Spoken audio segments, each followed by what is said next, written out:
the mx are there, alpha x are there, alpha y are same for all the shorter to longer to shorter span ratios. It differs only with the type of panels.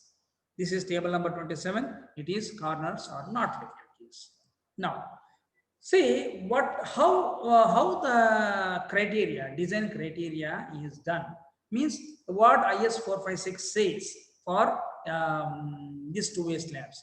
See, slabs are considered and divided as a 3 strips in every direction, in shorter span and in longer span. It is clearly mentioned in IS 456 Annexure D. Annexure D, there how the slabs are to be reinforced. What is the reinforcement arrangement to be done in the slabs? You can see here, we have in the longer span, along the longer span, we have made 3 strips, 1 middle strip and 2 edge strips.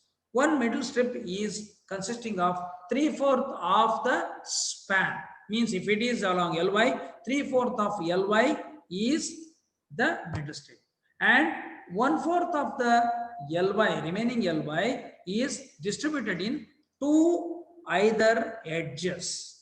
Means L 1/2 of L by 4, it is LY by 8 and LY by 8. E for the longer span, for LX it is the distribution. For LY the distribution will be like this. Middle strip is nothing but 3/4 of LX and 1/8 of LX and 1/8 of LX in on to either sides. Now, how the reinforcement to be done? The maximum movement obtained will be the reinforcement with respect to the maximum moment obtained shall be provided in middle strip only. This is the main rule. The maximum total amount of steel to be provided in the middle strip, and 50% of the tension reinforcement provided at midspan in middle strip shall be extended to the lower part of the slab within 0.25 times the L, means span, of a continuous edges, or 0.15 times the L for at the discontinuous edges, and remaining 50% of the steel shall be extended into support. Means when we are providing the steel, 100% steel is provided in midspan, and remaining 100%, 50% will be taken in the bottom of the slab at the edge, and 50% of the steel taken at the top portion of the slab, based depending upon the edge condition, whether the slab is continuous or discontinuous or simple. With respect to this, we in detailing we will come in detail idea. The 50% of tension reinforcement at top of the continuous edge shall be extended for a distance of 0.15 on each side from the support, and at least 50% shall be provided for a distance of 0.3 L on each face from support. This is a negative steel provision for a continuous edge. The 0.3% shall be extended for as a negative steel, the negative reinforcement. At discontinuous edges, negative moment may arise. In general, 50% of midspan steel shall be extended into span for the distance of 0.1 at the top. The negative steel, remaining portion of the negative steel shall be provided.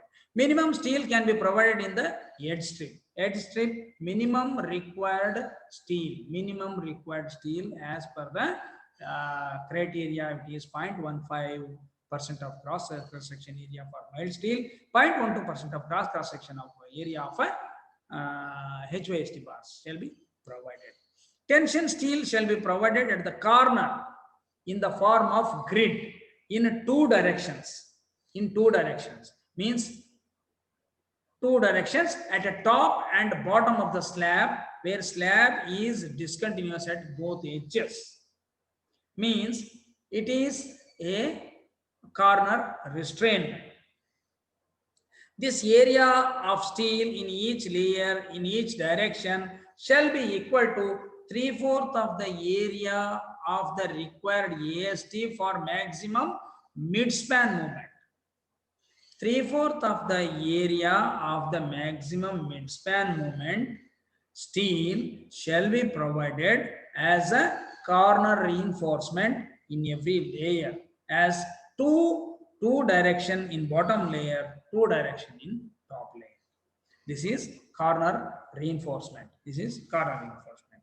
This steel area in each layer in the direction is 3/4 of the area required as AST. AST maximum in midspan moment. The steel shall extend from the edges for a distance of Lx by 5. The shorter span, 20% of the shorter span is a mesh extent. The corner reinforcement is to be provided for the extent of 20% of the shorter span length. Shorter span length. The area of steel shall be reduced to half or 3/8 of ASTX at corners. Okay, this is what the thing is. Now,